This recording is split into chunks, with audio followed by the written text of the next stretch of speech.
You had always felt a little inadequate because of your height. It didn't matter if people didn't mention it outright. Just being so much smaller was enough to make you awkwardly conscious in every social situation you found yourself in. Of course, there had been people who had poked fun at some point, whether in jest or maliciously. It was part and parcel to being so vertically challenged.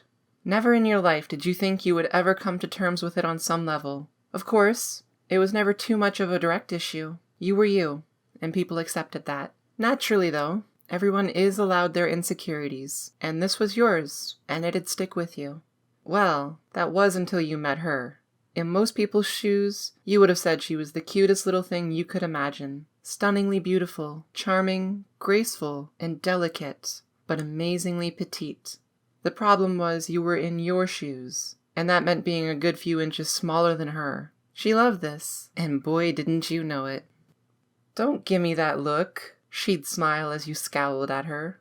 You'd respond with nothing but a furrowed brow and silence, which broadened her grin. She was pushing your buttons, and pushing them well. "Now look here, mister," she'd say, walking up to you, taking pleasure in the fact that she got to look down her nose at someone. "Don't make me come all the way down there, or there'll be trouble, mark my words," she'd jokingly scolded you. The look on your face after that remark clearly egged her on even more. "I didn't say you were short. I said you were petite. There's a difference, you know," she said matter-of-factly, putting her hands on her hips in a defiant pose. "It's endearing. You're so cute I could just put you in my pocket and carry you around with me forever." "I'm not petite. I'm a man, and I'm only 2 inches shorter than you. It's barely even a difference to brag about," you exclaimed in return, but her eyes just lit up. You had just took the bait. You knew she enjoyed teasing you, but she seemed to be having a rare day where she was absolutely dogging you. You were sensitive to this sort of thing, and she knew it very well. "You're so adorable when you're angry with me, my little darling." She ruffled your hair, treating you like some sort of puppy. "Who's a good boy? Who is it?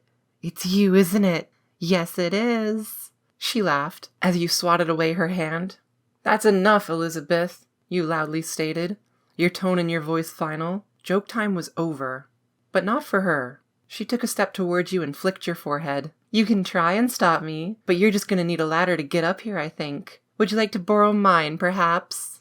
There were tears in her eyes. She was enjoying this far too much. Your face started turning red, and you started getting legitimately frustrated. But something about the look on her face calmed you down. She loved teasing you relentlessly, and you were inclined to let her have her fun, if only because you loved her. Anyone else wouldn't have got the same sort of treatment, that's for sure. "Whatever. If I'm just cute, you should go find some tall, strapping man to be with instead," you said, turning your back to Elizabeth, then silence. All of a sudden, she walked up behind you and wrapped her arms around you. Your first instinct was to continue being angry and resist her embrace, but then she spoke. "Oh?" She rested her head on your shoulder and spoke into your ear. "And give up my little cuddle bunny?" she said softly, squeezing you. "My adorable, wonderful man? I wouldn't give you up for any person in the world." You were starting to melt. It always ended this way, after a relentless teasing, after she got her fun and satisfaction from teasing the only man she had met shorter than her. This would always happen. It was almost like a ritual for her. She loved teasing you and then winning you back, despite your protests. "I couldn't do this with anyone else. I'd miss having to bend down and give my beloved the kisses I love so much. And I'd definitely miss making fun of you. But you know I love everything about you. But most of all, I love that you're my perfect little everything. And I'd miss you holding me in your arms and keeping me safe." You were starting to cave. You couldn't resist her any longer. You stopped your half-hearted attempt at escaping her arms. "And I couldn't hold anyone else like this. Could I now? You're special to me, and you always will be. And so will all the love you give me. You're perfect for me, in every way, top to bottom and bottom to top. You're my little bundle of cute, and that's how it's going to be. If you'd like to tell me I'm wrong, go ahead," she said as you turned your head to face her, and she kissed you softly. You'd let her win this one, again.